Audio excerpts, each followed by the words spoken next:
Welcome, friends. Are you sitting comfortably? Good. Then I shall tell you the tale of a most sinister romance that unfolded against the backdrop of London's prestigious Mayfair and the treacherous white cliffs of Dover. The winter of 2022 cast a particular chill over London's exclusive Mayfair district, where grand Georgian townhouses stood like silent sentinels along pristine streets. Here, among the city's most coveted addresses, lived Charlotte Ashworth, a striking redhead in her late 40s whose grace and sophistication turned heads wherever she went. Her late husband, a prominent figure in London's financial district, had left her not only independently wealthy, but also achingly lonely in their magnificent townhouse. The streets of Mayfair, with their designer boutiques and exclusive restaurants, had become Charlotte's solitary kingdom. The area, known for its old-world charm and new-money ambitions, seemed to echo her own situation, beautiful on the surface but hollow within. It was this emptiness that led her to download a dating app specifically designed for mature women seeking companionship. Enter Simon Blake, a devastatingly handsome man in his late 20s, whose dark eyes and carefully crafted charm masked a predatory nature. Their online conversations sparked something in Charlotte that she hadn't felt in years. When they finally arranged to meet at the Dorchester, one of London's most prestigious hotels, the chemistry was instantaneous and intoxicating. Simon played his part masterfully, ordering vintage champagne with the casual air of someone accustomed to luxury, though in reality, his bank account told a different story. By morning, Charlotte was not just smitten, she was engaged to be married.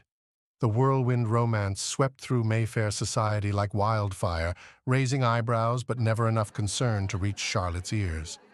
The wedding was set for Valentine's Day 2023, a date Simon insisted upon with an almost theatrical romanticism. The ceremony at the registry office was intimate, with Charlotte radiant in a cream silk suit that complemented her auburn hair.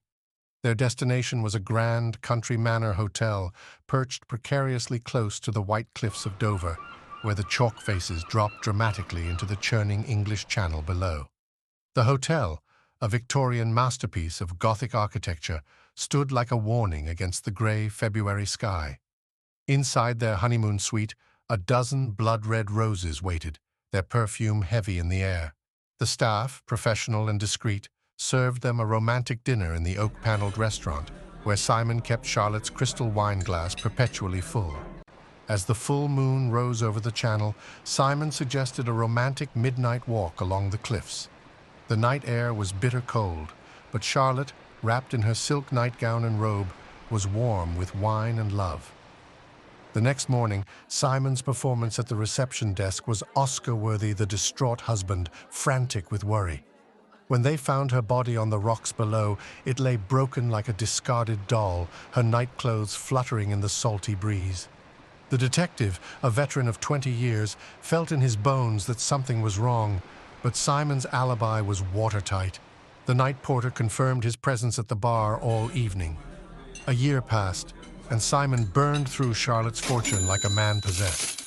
When his accountant delivered the news of his dwindling funds, he returned to his hunting grounds, the same dating app, the same predatory smile in his profile picture.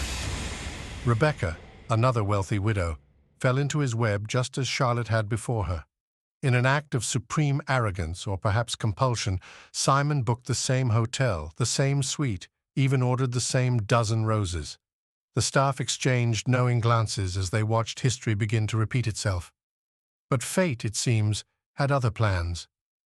That night, as Simon drank alone at the bar, frustrated by Rebecca's refusal to walk the cliffs, something stirred in the darkness outside.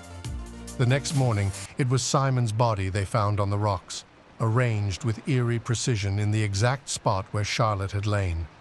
A single red rose rested on his chest, its petals dark as blood against his pale skin. Rebecca's statement to the detective sent chills down his spine. She spoke of a dream, or perhaps not a dream at all, of a woman with flowing red hair, standing in a billowing nightgown, holding a rose and speaking words of warning and revenge. The detective noted that Rebecca's description matched Charlotte's appearance exactly, down to the silk nightgown she'd worn on her final night.